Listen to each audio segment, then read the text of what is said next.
Let's talk a bit about family experiences in your DNA.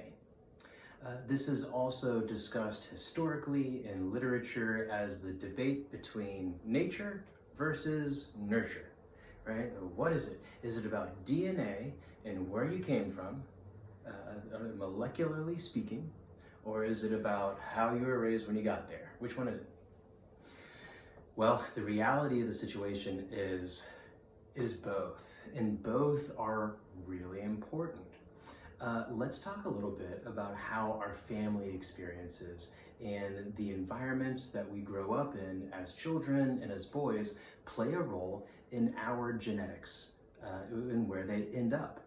This is talked about a lot in a current area of research called epigenetics that there's a ton of research and money being thrown into. So this all started largely during the Human Genome Project.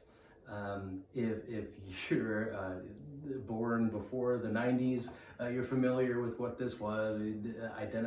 Scientists identified DNA and had a microscope big enough to actually look at this sucker and start seeing what the heck was going on. And they became obsessed with mapping it out.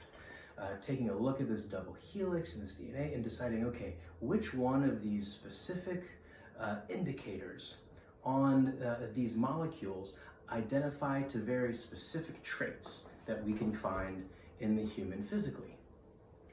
They became obsessed with it.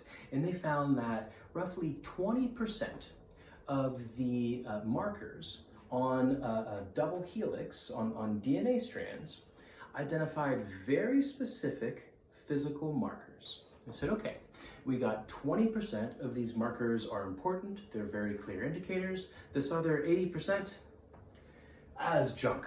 We don't need it. Well, it's junk. It doesn't go to something very specific, physically speaking, so we're just going to toss it out. We don't care about it.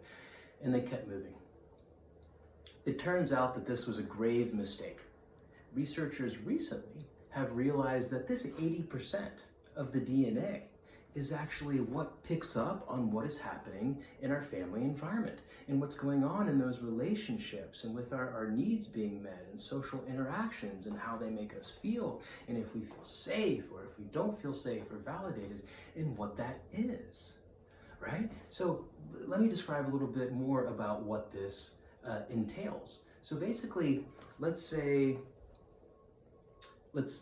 I am predisposed towards anxiety and obesity and chronic heart issues, cardiac issues, right? The men in my family keep having heart attacks and high levels of cholesterol generation after generation, and it just seems to be genetic. This is what people have going on.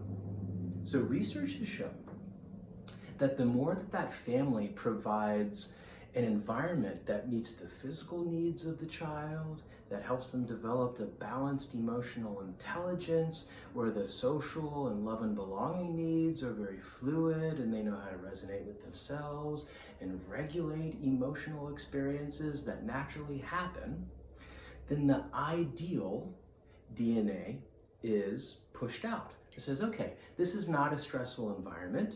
We don't need to be checking all the exits, or we don't need to shut down to just keep on keeping on. We can just engage. This is all ideal. This is nice.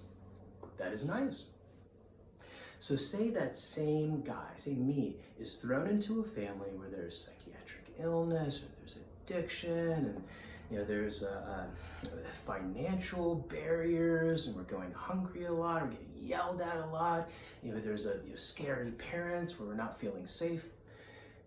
What happens then is our DNA goes, whoa, there is a ton of cortisol coming out from the bloodstream and flooding all over us. This is very stressful. So what we're going to do is we're going to go ahead and express the stressed out genes. So we get more of a presentation to be anxious, to feel like there's a threat just around the corner, or it can be really hard to develop frustration tolerance. We're prone to shutting down and deciding that this means that we should just quit, that there's no point to it all. that all happens for a reason. And the more that we experience safety and security in our immediate families, and the more that we know to expect that, literally our DNA knows to expect that. And it helps us stay more physically balanced in a molecular sense as we become adults.